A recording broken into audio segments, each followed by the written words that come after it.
I'm very happy to be here. I already introduced myself. Here's one slide again with everything I already said. My name is Philip. I'm a full-stack developer. I'm working at W11K in Essling. We have two business parts. We have this W11K where we do custom development for some bigger and some smaller companies in our region. And of course, if you're located in the area of Stuttgart, then you have something to do with the automotive industry. But there are also some other nice companies. And our second department is the Code Campus, where we offer Angular consulting and Angular trainings. And I'm both. I'm a developer in the customer projects and also a trainer and consultant for Angular and TypeScript. I develop full stack with Java, mainly in backend, but nowadays also sometimes Node.js with TypeScript and Nest.js, for example. And in the front end, of course, Angular and TypeScript. We also have some React and other technologies in projects, but mainly it's Angular. Today we want to talk about what's new in Angular and keep up to date. And I want to start with TypeScript because that's the language we use in Angular, and it's always good to know the technology we use and the language we use a bit more in detail. And in Angular we heavily rely on the type system of TypeScript, and in my opinion TypeScript has a really great type system. I always hate to switch back to Java when I came from the front end and have to do something in the back end. It's most of the time really painful. So in Angular we always depend on the Angular CLI for the TypeScript version. We cannot easily update the TypeScript version when we see that there is a new release, so it always has to match with the Angular version because we do not directly use the Angular the TypeScript compiler. Instead, we use the Angular compiler, which then calls the TypeScript compiler, but it has to match, and Angular has to understand the TypeScript syntax. So when they introduce new TypeScript syntax features, Angular has to catch up and release a new version of the Angular compiler, so that we can use the newest version. And that's always with a bit of delay. And TypeScript 3.4 was released on 1st of April, and we still use Angular 3.2 and Angular 7. So with the next release they will switch to TypeScript 3.3, but for now we have to use 3.2. And there are some new cool features coming up in TypeScript 3.4, and I want to show them to you, or a few. So it's already possible to use read-only array. Who knows read-only array? Okay. I'm a big fan of immutability, and TypeScript compiler has some great support for immutability. We can use the read-only type, for example, where we can put anything as a generic, some complex types, some objects, and the compiler will then make a new type out of that where every property is read-only, so we cannot change it. The compiler will complain about any change we want to make on this object, and it's easy for primitives and for objects, but it's hard for arrays, and therefore we have this extra type called read-only array. And in previous versions it's available as this type with a generic, and in the new version we have the syntax that we can put the keyword read-only in front of any array. So it's a little bit easier to read, but nothing fancy. It's the same feature, just a new syntax. But there's also some new stuff for immutability in TypeScript 3.4, and that are these const assertions. And we have some TypeScript code here. And previously it was that when we have a let variable and assign a value, then there is a so-called type widening. Normally for a constant, the constant is also the type. So if I use a 10 here in the const example, then the type is also 10. It's not the type number, it's a type 10. Because I cannot assign anything else to a const variable, it's fixed, and then the TypeScript compiler can use this constant as the type. But when I have a let variable, the TypeScript compiler will do type widening because in most cases we don't just want to assign 10 to this variable, but we want to assign numbers. And it's just this one number 10 which we assign now. And the same is for this array here. If we assign to an array to a let variable, then it's a number array. But here the compiler cannot shrink the type because we only have this b2 const. So the array, the reference to the array is fixed, but inside of the array there can be any number, so we can push anything to this array. And what's new in 3.4 is that we have this asConst syntax here. So even if it's a variable, we can tell the compiler to not do this type widening and just assume that this 10 should also be the type. Though we can change this variable, but we can only assign 10 to it because everything else is not valid when we take a look at this type. It's completely useless in this example because when there is already a 10 in this variable, it's makes no sense to assign another 10 to this variable. But with arrays, for example, we can tell the compiler that even if we assign here to a variable, a mutable variable, and it's an array with 10 and 20, and we write this as const, then we have a read-only array, and that's a syntax I showed you on the previous slide. And this is a type read-only array for 10 and 20. And we can do this also with nested objects. So we have here an object with a nested object with a property. And when we write as const, then we get a type where everything is read-only. So here in front of the nested property, we have this read-only. And also inside in the nested object, the text is also read-only. So it's great to write some object and then as const and let the TypeScript compiler infer the type, so we don't have to write the type of this object manually. And there's a cool use case for that I will show you on the next slide here. As a second code example, we have an array and we have an object, and here we use the syntax from the previous slide, but now the array isn't inside of this const assertion here. We just reference an array which is defined somewhere else, and then the compiler cannot make a read-only array out of this. So the compiler here will complain when we try to assign name, and of course it will also complain about assignments to contents. But when we try to push in this already assigned array, it's still working, because here the compiler cannot narrow this type. It's a mutable array we just reuse in this object. The use case for this could be, for example, configuration.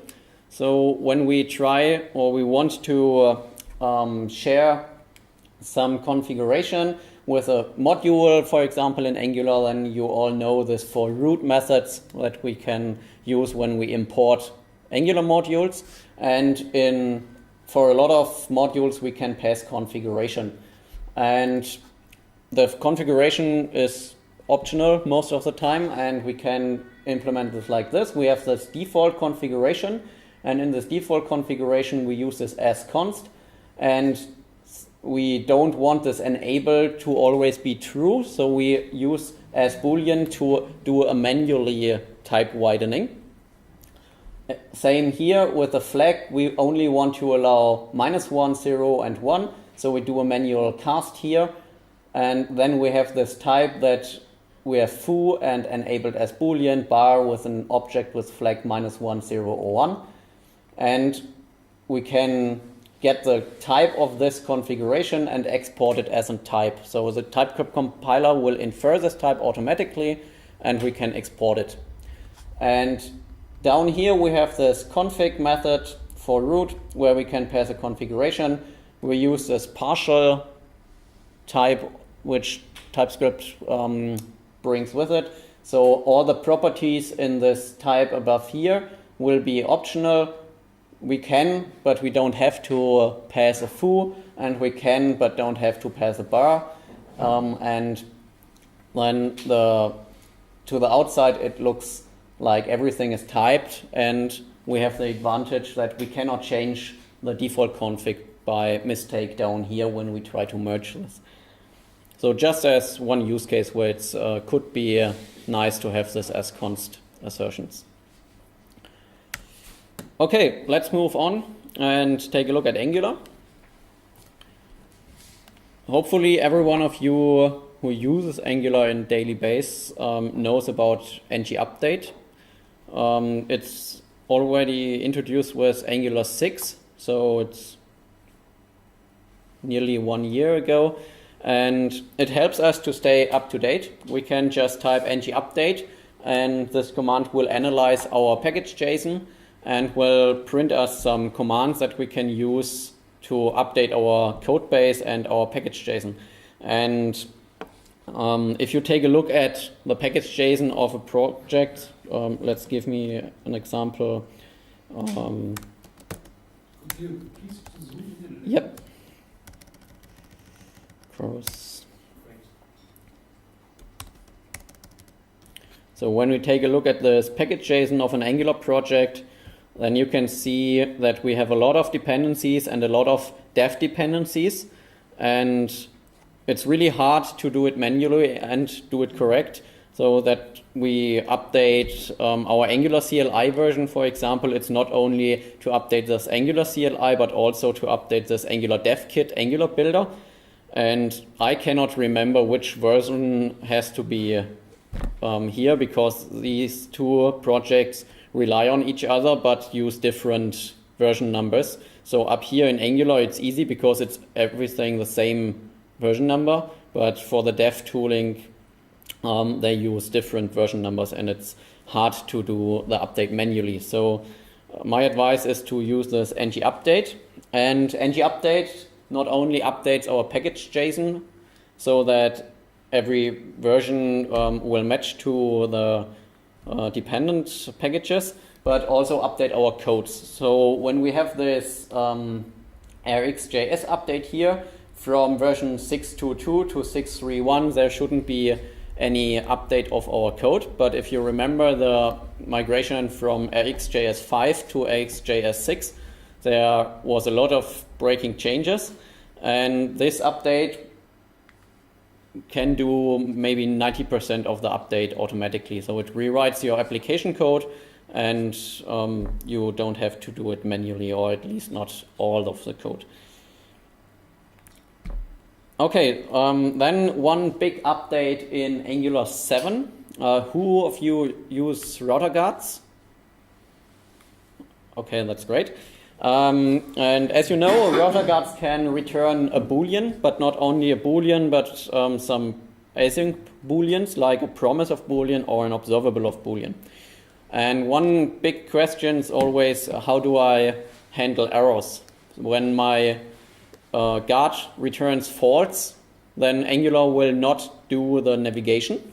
So when the user is already on some route and want to change the route, then Angular will stay on the previous route. The navigation is just cancelled. And I have to implement it on my own, where to go or how to handle this thing. Here we have an example, an authorization guard. And the authorization guard is using this out service to check if the user has a required role, which is configured on the route. So it's generic. We can put some user role in this data field in our root configuration, and the service will check if the user has a required role. And if it's not the case, then we have to handle this error here, and we can use this router navigate, for example. Shouldn't be that complicated, hopefully. One big question is, what happens when there are multiple guards and they are all async and more than one guard returns false? Each guard has its own error handling, and then it depends on the timing. So I have here a super stupid example, a random guard, and this random guard returns true or false randomly and with random timing. So maybe after 10 milliseconds, maybe after 100 or a second, I don't know. And we have two other guards here, the authentication and the authorization guard. And the behavior of the application isn't defined really, because these guards can all return false and try to do their own error handling, but it depends on the timing. And the timing of HTTP requests can be random, like our random guard. And then maybe the user will be redirected somewhere by the random guard, but the authorization guard wants to redirect the user to the login page. So the big new feature in Angular 7.1 is that guards can also return a URL tree instead of a Boolean. And of course, it's also possible to return this async. So we can return a promise of URL tree or an observable of URL tree. URL tree is an internal class of the routing feature. So our updated example of the authorization guard is that we does not use the navigate method of the router, but instead use this pass URL. We can pass in here the URL where we want to navigate when this guard fails, and then we do not call the navigate directly, but we return this URL tree. And then the guards are prioritized like this position in the array. So when the second guard fails, Angular will not directly navigate to the returned URL, but will wait for the first guard to finish. And when the first guard finishes with true or success, then the failure of the second guard will be handled. When the first guard will fail too, then the return value of the first guard is used to do the navigation to some error handling page, and the return value of the second guard will be ignored. And then we have the possibility to not depend on the timing, but really on this position in the array. So the first failing in order wins where? Yeah, exactly. So if everything is okay, then the navigation will happen. And if one of these will fail, then it depends on the order in this array, which one will tell the router where to navigate. Okay?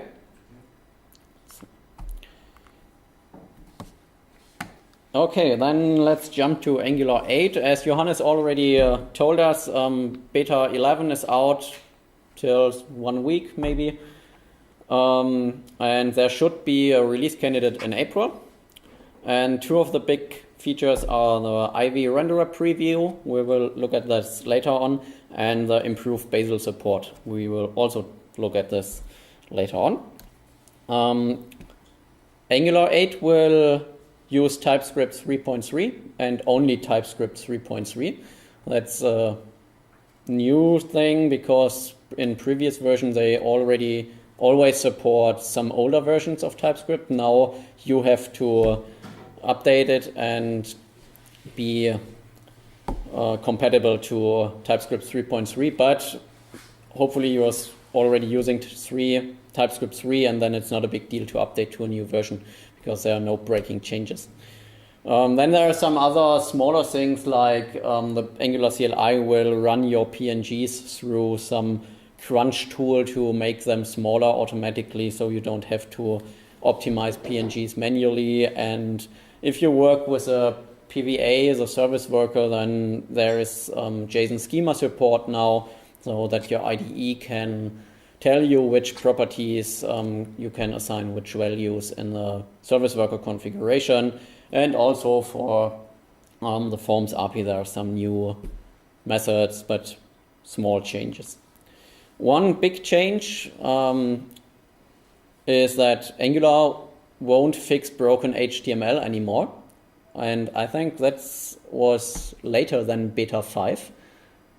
It's beta 6 or 7. I changed someday at the workshop and they said, you know, it is totally different than I was ashamed. It was about 2 weeks ago. Yeah. So we have in our index.html this doc type that we are doing HTML5.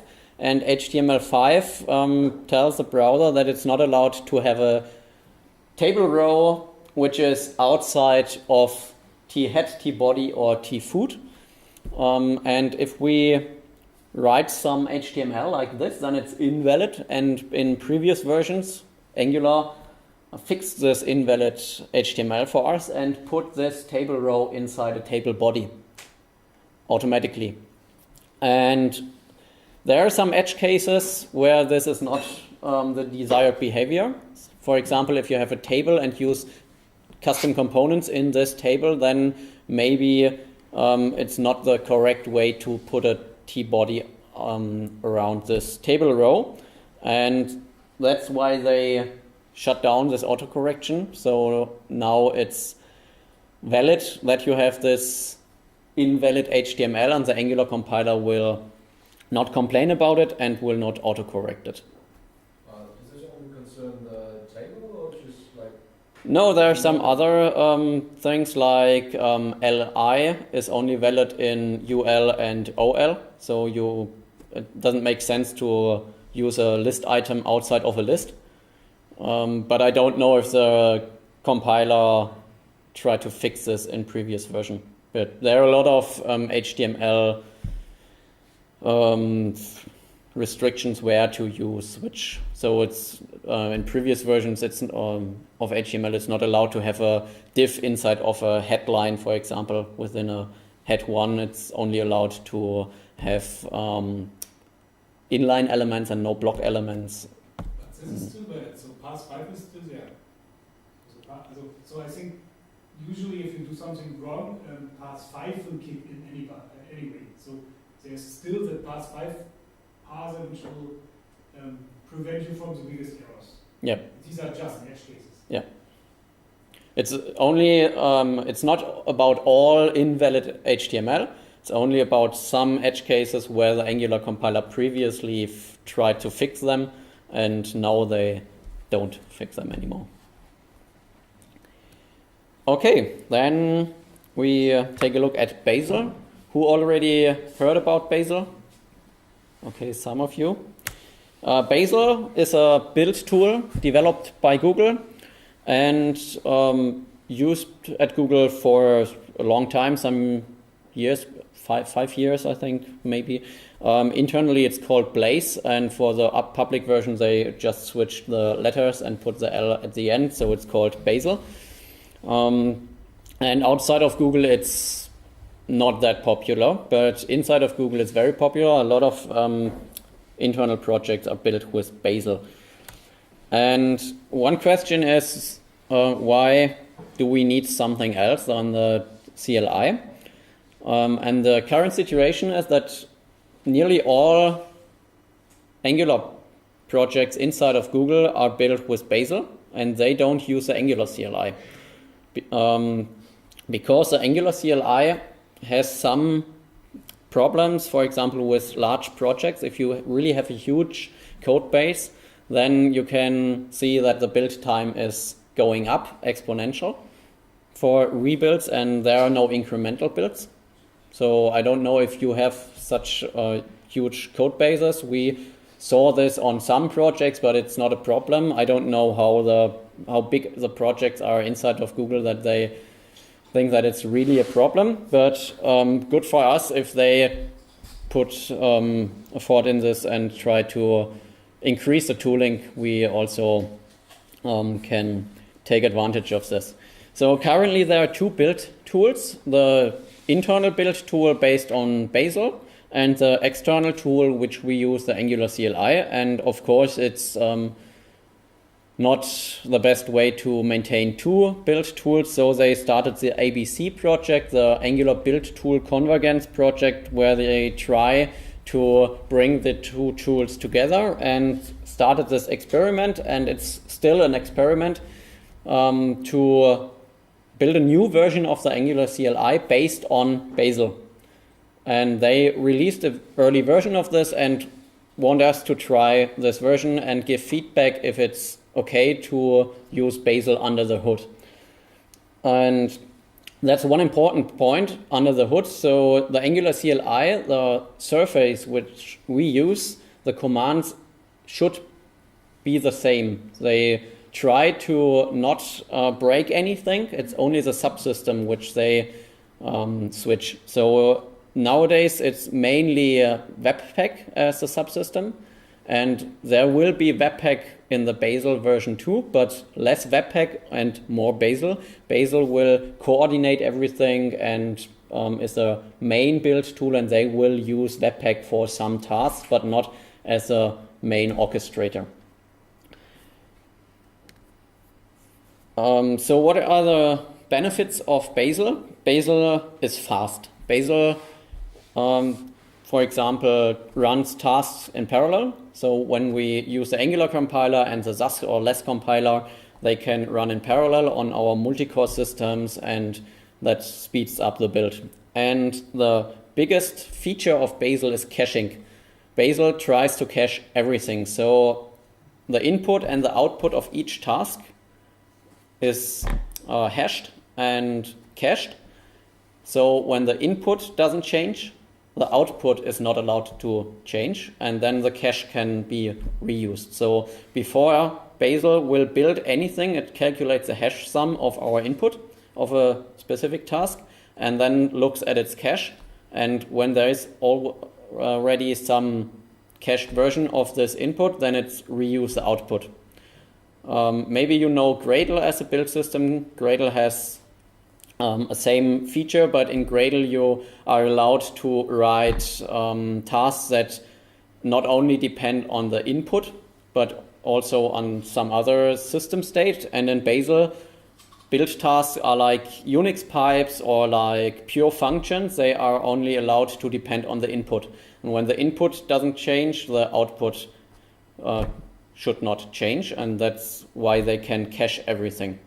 And they try to bring it to the extremes. You can run build tasks remotely on Google Cloud, for example, and on your machine they can calculate the cache value and then look up in the Google Cloud cache and download just the output, and this is faster than building everything on your own machine. So it's not only parallel and caching, but also remote building. So when you have a nightly build server and some of your Angular code is still the same as it built last night on the build server, then your build can download the output from the build server.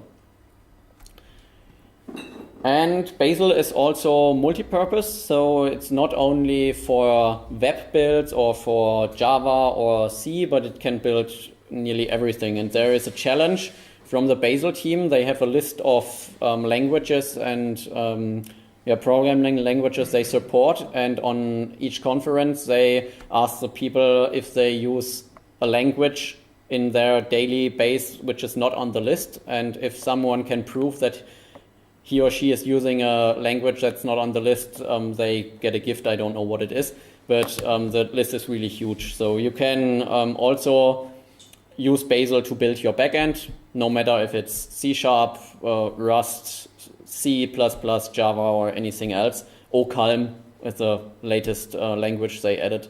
I've never tried OCalm. I don't know if you write your backend in OCalm or Lisp or something like that. But it should be you should be able to build it with Bazel.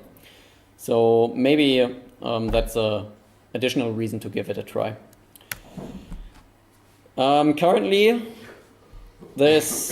I already told you it's an experiment, and it's a so-called Angular Labs project.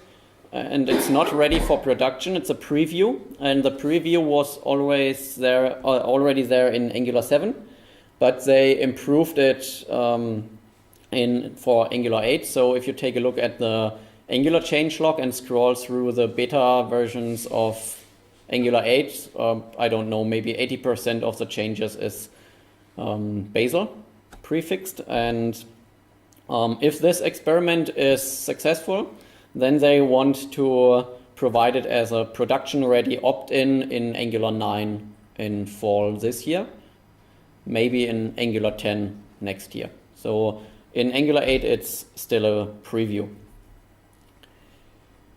And as I said, the usage of the Angular CLI should be the same for us, so it's only under the hood. If you want to extend, or if you now extend the Angular CLI with some builder, then maybe there are some changes. But for the general task like ng-new, ng-serve, ng-build, and so on, it will be the same. Here is a screenshot of a presentation of the team lead from the Angular tool team, and it's a bit confusing if you look at these numbers, because here we have this Angular CLI today, and install time could be really an improvement. Configuration effort is 0 here, and they try to get it to 0 also on Bazel. So we don't have to touch anything related to Bazel manually. The interesting part is down here, where the development round trip and the test round trip, and in the test round trip it's already possible to get lower values. In the development round trip it's not possible to get the same duration as in the Angular CLI today, but what's not on this picture is that these times are nearly stable. So if your project grows, you still have this 200 and 900 milliseconds round trip times. And if your Angular CLI project grows today, then you get up with these numbers really fast to 1, 2, 3, 4 seconds. And that's the main improvement of Bazel, that these times will be more or less stable independently to the project size. So we can try it. We can try these commands. I already prepared it. So when we go to a console, I installed Angular CLI in the latest version. With this next, you always get the beta version. And you also have to install this Angular Bazel with next version. And then we can create a new Angular app and pass this collection Angular Bazel. And then we get a new project which uses Bazel tooling. And I tried it this afternoon with a beta 11. So here in my project for this for this workshop, I have different sub-projects, and here we have the Bazel app beta 11, and that's the output of these commands I showed you previously. And when we now type npm run start, then yay, we get an error. So to me it looks like an alpha version and not a beta version. There's already a ticket in the ticket system of Angular on GitHub telling us that the Angular CLI changed the way how a builder works and the builder API, and the Angular Bazel team hasn't catched up to this new version. So in beta 11 we have this breaking change in the Angular CLI, and the version here is not working with it. Luckily I have the output of the beta 9. So we can go to this Bazel app here and take a look at this. So when I type npm run start, the output looks a little bit different, of course, to the regular Angular CLI. Here you can see all these Bazel output. It's loading different packages and running some tasks. And at the end, it's still the same. We have this build server which is running on localhost 4200, and we get this information that the build was successful. So when I switch back to my browser, it's not working in full screen, localhost 4000, we have this Bazel app, and when I go to a editor and change something here in the app component, for example, we can see that it's taking a bit longer than with a regular Angular CLI, and we also get the information here that it took nearly 4 seconds. There you can see that it's still a beta version and not production ready. But with a new version there should be some improvements, and it should be faster when they adapt it to the breaking change of the Angular CLI. And what's also changed in the latest beta version is that we are no longer seeing any Bazel related files in our workspace. So in this version with beta 9 we have this Bazel ignore and Bazel RC, and down here a Bazel build file and a workspace file. These are related to Bazel, and here you can see the tooling loaded, and it's based on Python. It's a subset of Python to configure this Bazel project. Here you can see that there's a inclusion of thus. As far as I know, you're only able to use CSS or SCSS at the moment, no less or stylus. That's why it's not production ready.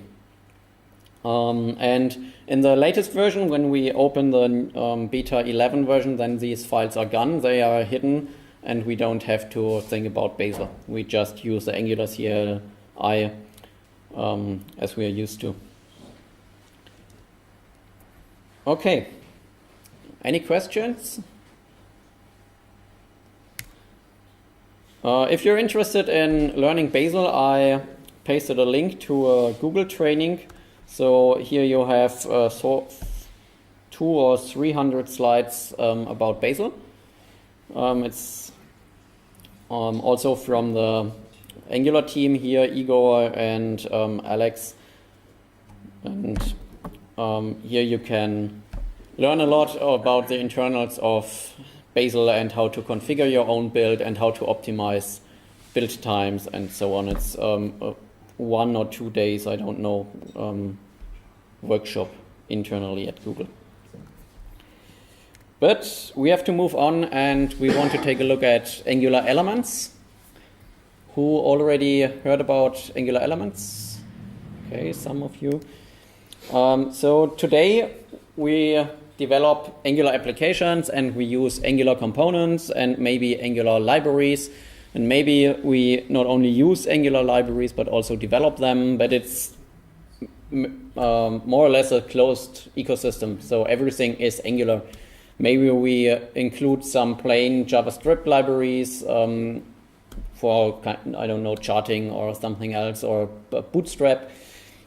But our goal is that we are framework independent, and we want to use components from other frameworks, and we want to export our super duper Angular components so that our React friends can use them in their application too.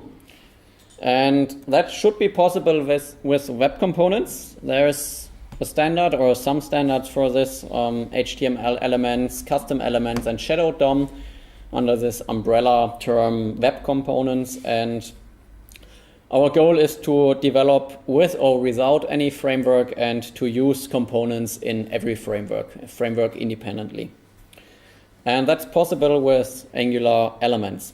Some use cases could be integration into a CMS system, so that some authors can use tags, custom tags, like we do in our Angular application, but they are using some CMS systems, and we can read content from their system and include it in our Angular app, and it's just working when they write date picker or something like this. Then our Angular component is triggered. Could be multi-framework development when we have one team developing with React and one with Vue and one with, I don't know, the hottest shit came up yesterday. And we want to share our Angular components with them. And also integration into legacy systems. We heard earlier that some of you used Angularjs and maybe you still have Angularjs applications. Then you may know Angular upgrade to migrate from Angularjs to Angular. Yeah, there is a way, but it's not that easy to do, and maybe it's an alternative to use this Angular elements to export web components and use them in your Angularjs application. Could be a valid path. Or things like lazy loading and micro frontends. I will come back to this later. Problem, of course, is the same. Internet Explorer and Edge doesn't support this standard, so we need a polyfill. There are multiple polyfills. One is this web component JS. And then we have the next problem because Internet Explorer only supports some features of ECMAScript 2015 and not the features that we need. So we have to compile to ECMAScript 5. That's the default in our Angular applications. Our output at the end is ES5. And then next problem is that web components only work with ES 2015. So the modern browsers will complain when we give them ECMAScript 5 code which try to instantiate web components. Then we can add an additional polyfill native shim so that modern browsers allow ECMAScript 5 and web components together, or Manfred Steyer did a really cool project called Modern Build, and there you can use differential loading so that you have different JavaScript output for old browsers and for new browsers, and then we can deliver ECMAScript 2015 or maybe 16, 17, I don't know, to the new browsers and only deliver ECMAScript 5 to Internet Explorer. Angular Elements is mainly one function. It's this create custom element, the surface we came in contact with, and that's packing an Angular component as a web component.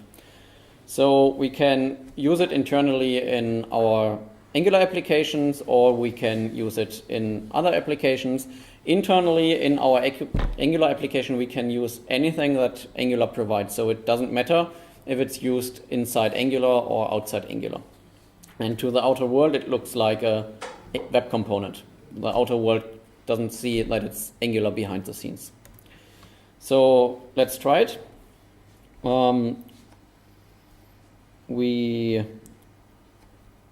Just give me a second.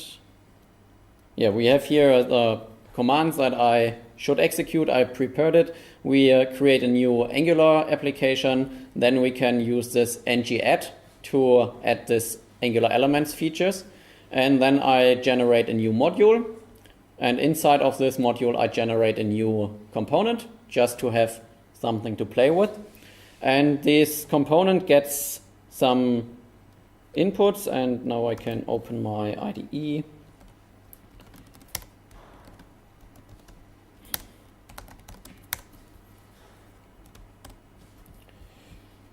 We can see it here. We have this app, and here's our feature 1, our module. Inside of this feature 1, we have this Fubar component, and the Fubar component has one input, a string, and another input complex, where we can pass an object with foo and bar.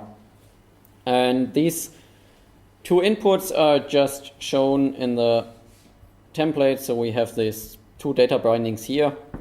Primitive is directly printed to the UI, and the complex object is passed through the JSON pipe and the output to the UI, so we can see a JSON representation in the UI. And in a standard Angular application, we would declare this component here, and instead of these we would export it. Exports, and here we put the Fubar component, and in our app module we then have to import the feature module, and then we can use this Fubar component. And when we now want to try the web component feature, then we could, for example, use this feature 1 module, and in this feature 1 module we can write a constructor, and in this constructor we can create create custom element, and here we can pass a selector. We have to repeat the selector of the Fubar component, unfortunately, so we can use Fubar and then pass the Fubar component.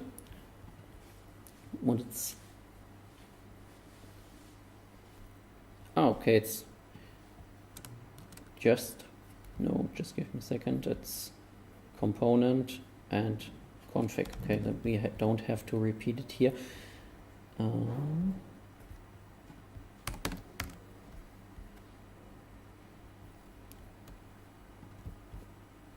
Oh, it's too big. It's okay with this font size. Okay, element config. Oh, okay, we have to pass the injector, right? So in our feature module, we can use dependency injection here and get the injector. And we have to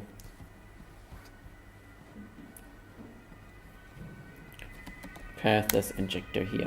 So this custom element needs to know where it's located in the dependency injection tree, and we have to pass some injector to this component. So when we use this Angular packed component as a web component somewhere outside of Angular, then it will use this injector to be able to create sub components and services with this injector.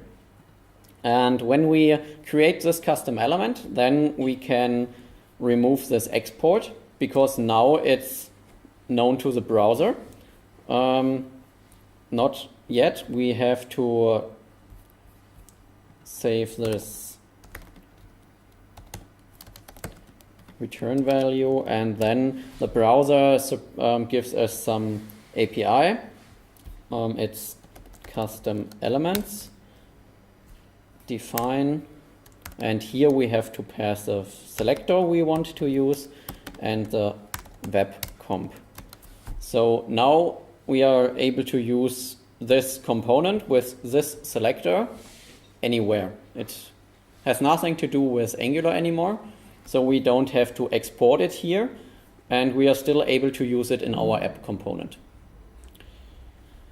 So when we go to the app module, we are also able to remove this import of the feature 1. But then when I remove this, the constructor isn't called and my code doesn't run with this create custom component. So I have to stay with this import, but I don't need the export in this feature module to be able to consume the component. It doesn't make sense at the moment. It has no advantage. It's just the first step to show you how it works. We'll later see that we are able to use this component in another project without any Angular context. So let's switch back to the slides. And let's see another advantage of this web component. Here you can see the code you need to instantiate a component dynamically. It's a lot of boilerplate code. And when I switch to the next slide, this is the code you need to instantiate a web component dynamically, because it's standard to the browser API, and we can just create an element here right now in the document and tell the selector we want to use. And then we can interact with the default DOM API. For example, here, when the closed event is triggered, and this closed can be an output of Angular. So there is a mapping from the inputs and outputs to attributes and custom events like they work in the browser. And we can just append this to the body or somewhere else.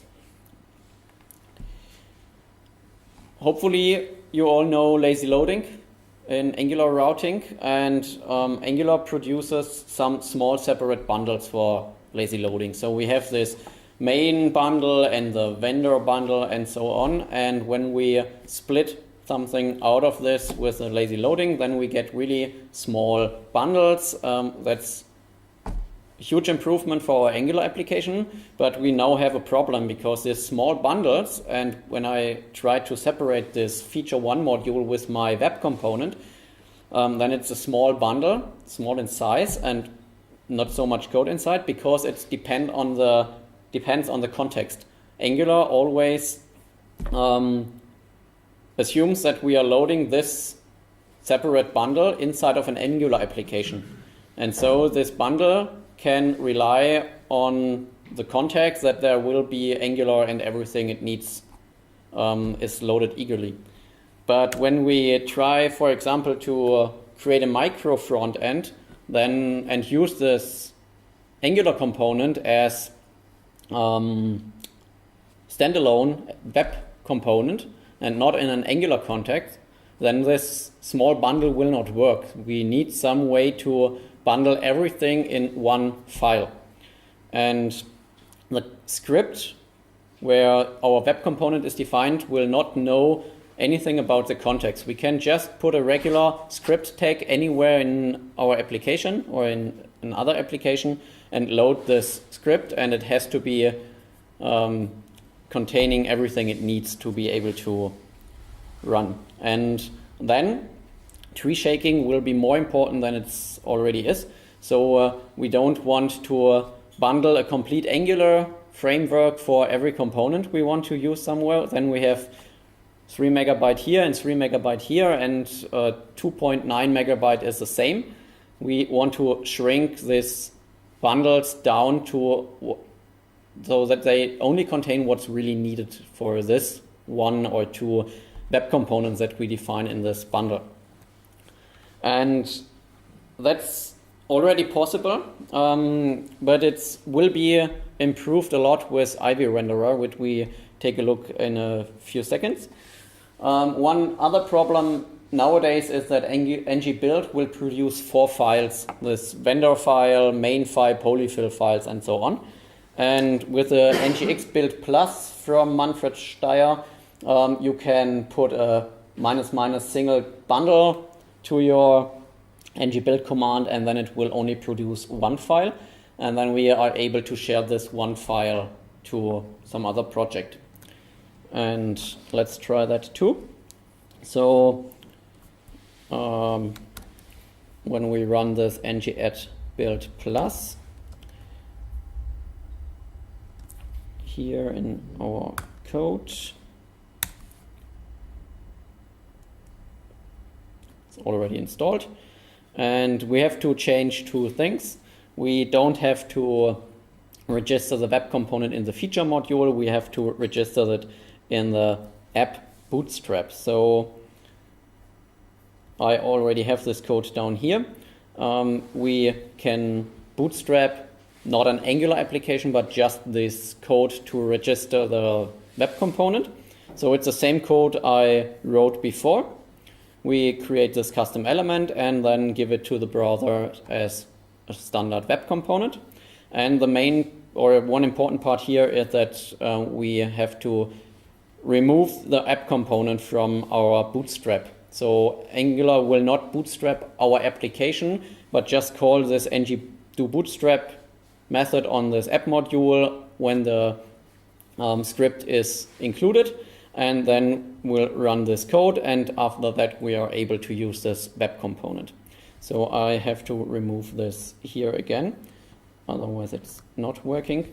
So when I now run this command here with the ng-build, output hashing none, and single bundle, I prepared that. Then we have here, it's node modules. We have this dist, and in this dist there is this Angular Elements. Oh, okay, I didn't prepare it. Just give me a second. Can run it again.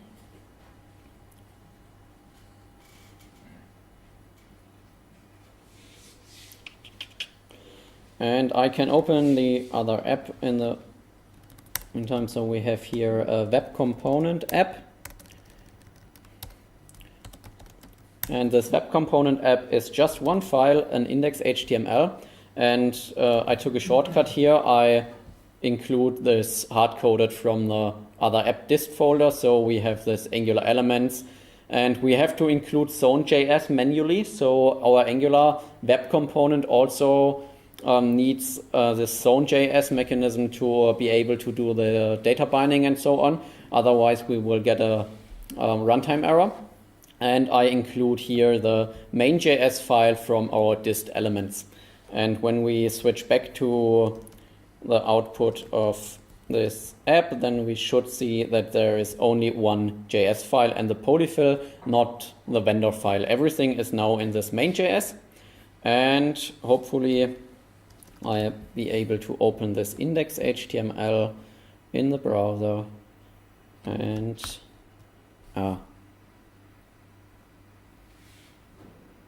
okay, I'm not allowed to use it with a file extension.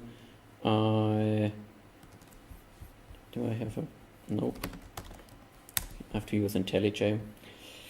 To be able to load this code, it has to be delivered through a server and not the file system. So I have to open this.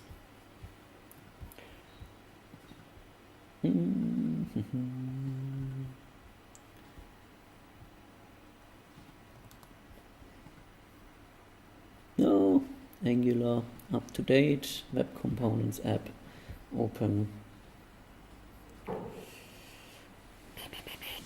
Index.html and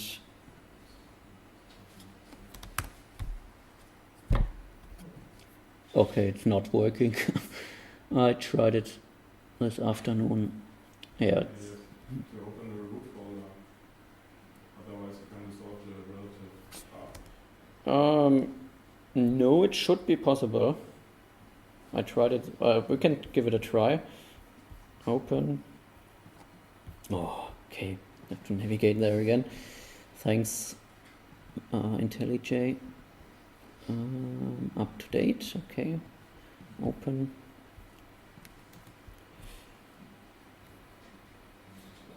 Okay, I think we will go on. We're late. Already late here. So you can, if it works, then you can see that we are able to use this Angular component with the input and output. And the interesting part here is that we can just add a regular event listener with a click event, and we can here pass a primitive to this component, and we have this complex property. So all our Angular inputs where we normally bind to will be properties on this custom element, and we can assign a value, and then this value will show up in the UI as we expect and as we are used to in Angular. Okay, so that's great, but when we take a look at the size of this generated bundle, I can switch back here to my console where I build it. Then we can see it's 3.2 megabyte, and that's a bit heavy for just one component printing two strings to the UI. And that's because there is a complete Angular framework inside of it. And the current tree shaker is not able to shake out everything or nearly everything that's inside of Angular core. And that's why they invented the Ivy renderer. Hot topic in Angular universe, and maybe a little bit misleading. So we want to start and take a look at it, why it's needed. We already done this, and When we use Angular, we write templates, and in our templates we use features of Angular, like components and directives, interpolation, microsyntax for ng4 and things like that. And this template has to be parsed and compiled to something which can run inside of our browser, so JavaScript code. And hopefully you all know this topic from the JIT versus AOT. So when we currently do an ng-serve, then our Angular compiler will run in our browser and parse and compile our template inside of our browser. And for our production build, we don't want to include the Angular compiler into our application, so we run the build tool with AOT, ahead of time compilation.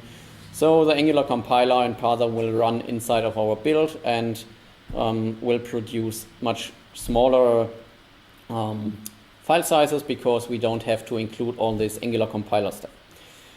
One question here is, what is the target format? So what will this AOT build produce? What is the output?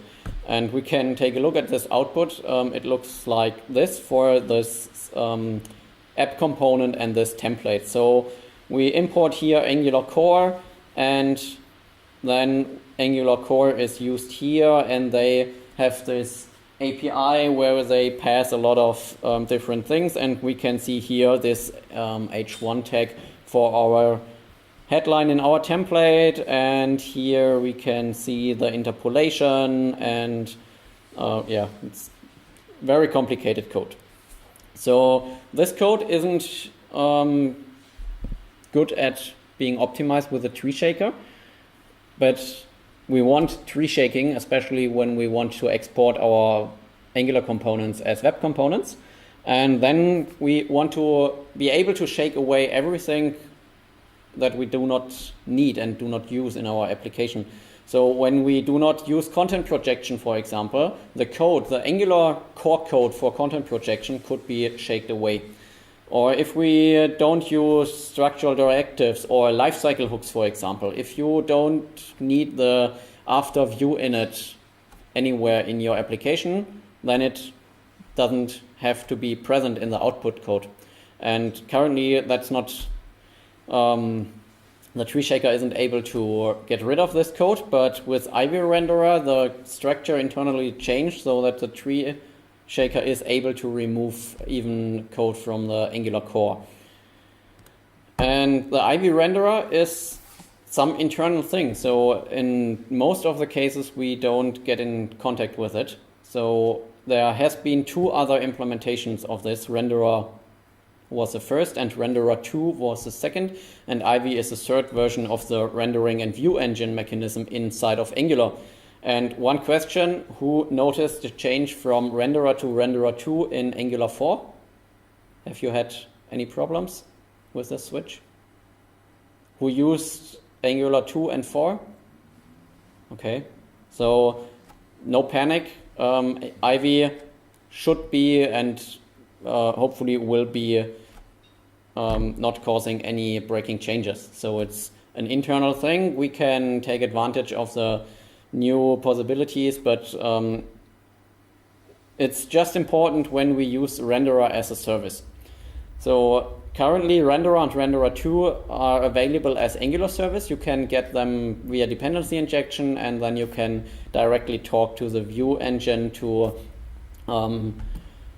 change the DOM, and that's one service where we can maybe get problems, but hopefully they will be backward compatible at this API.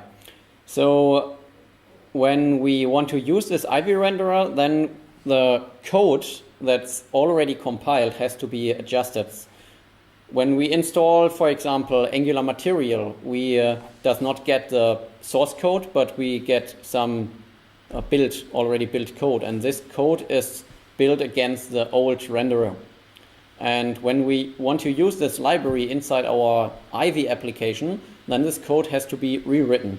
And there is a tool, the compatibility compiler ngcc, and the ngcc takes code which is for the old renderer service and rewrites it to be against this Ivy API. And currently it's a post-install script, so when we add a new library or when we install our node modules folder new, then the compiler will run through our node modules and rewrite the code inside. That's, in my opinion, not the best idea. It's a step in between now. So they change the code in node modules, and then NPM may have some problems with the hashing and the information if we already have these modules installed. And there is where these different things will fit together, because as I already told you, Bazel is very good at caching, and then they can run the Angular compatibility compiler just once and cache the output and don't have to recompile the things in node modules, and they don't have to change node modules. So we can give it a try and do another demo. I already prepared it. We can install the next version of the Angular CLI. We already saw this on the previous demos. And then we can enable Ivy just with this flag, at least in Angular 8. In Angular 7 it was called different, experimental Ivy, something like that. And now it's only enable Ivy. And we have this here. So our app looks the same. CD Ivy app. Yep. It's 2 or 3 slides. npm run build --- and what we will see is that the bundle size does not decrease right now because it's a preview and they are not finished with the optimization. So last time I tried it, the bundle size was even bigger. Oh no, now it's really small. So you can see here that the main file is about 200 kilobytes. Last time it was 400, I guess, or as far as I remember, and with non-Ivy it's about 300. So there's already some improvement. The target is to get down to 3 or 4 kilobyte. So it's the same simple example with just a welcome text in our app component, nothing else.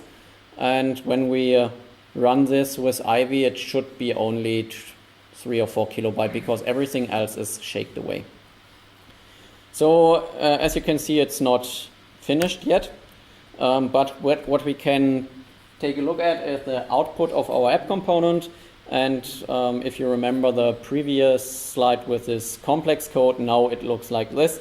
We have here this h1 opening tag, then we have some text, and then we have the end tag, and here down there is a second phase when the component is already instantiated and only the bindings will be updated, and this code is much easier to read and much easier to optimize for the tree shaker. So tree shaking is the biggest advantage of Ivy renderer, but there are also some other improvements because this API is much leaner and cleaner. There will be shorter stack traces, so it's easier to debug, and there will also be a new debugging API. Lazy loading will be much easier. We don't need this magic strings which we pass to load children in the routing. We can use dynamic imports like it's defined in the standard. And one of my favorites are higher order components. It's already possible to create higher order components in Angular, so we can pass one component to another. For example, in the Angular material tables, we are doing this. But to write a component that receives another component is really complicated, and that should be nearly a no-brainer, hopefully, with the possibilities Ivy opens up. So one open question is this renderer as a service. I don't find any information on this, how it will look like in the future. So anybody who uses native script, I don't know if it's a cause to get panic, but yeah, as I said, I found no information on this. And the last site is the status. As I already said, it's preview in Angular 8. It's not production ready. And the current plan is to switch to Ivy as a default rendering engine in Angular 9. I think it's not so clear if they can hold up with this timetable. So maybe it's Angular 10, but there are only 30 or nowadays less than 30 fix-me comments in the source code. So hopefully we get a stable preview in Angular 8, and then maybe they can release it as stable and the default in Angular 9. That's it.